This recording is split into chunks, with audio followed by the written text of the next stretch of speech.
Hello' guys, আপোনালোকতো চবেই গমে পাইছে যে জুবিন দা আমাৰ মাজত আৰু নাই। এইটো কথা যে কিমান সত্য কিমান সঁচা সেইটো মই এতিয়ালৈকে ভাবিব পৰা নাই।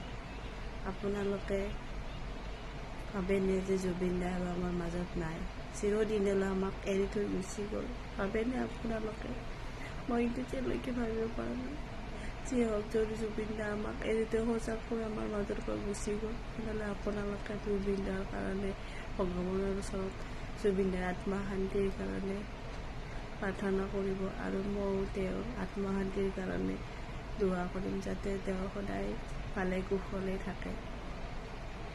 আকৌ যদি আমাৰ মাজত জুবিন দা ঘূৰি আহিল হয়, গাইজ, ইমান ভাল লাগিল হয়। কথাটো যদি মিছা হৈ গ'ল হয় যে জুবিন দা আৰু আমাৰ মাজত আকৌ ঘূৰি আহিছে বুলি, কিমান ভাল লাগিল হয়। জুবিন দাই ইমান জল্দি যে আমাৰ মাজৰ পৰা গুচি যাব, সপোনতো ভবা নাই। ভাবিলে কিবা বুকুবিলাক বিষাই যায়। কিয় এনেকুৱা কৰিলে জুবিন দাই? কিয় গুচি গ'লা? কিয় তাতে উঠিব লাগে? উঠিব নালাগিছিল না? আজি আপুনি আমাৰ মাজত থাকিব পাৰিলে।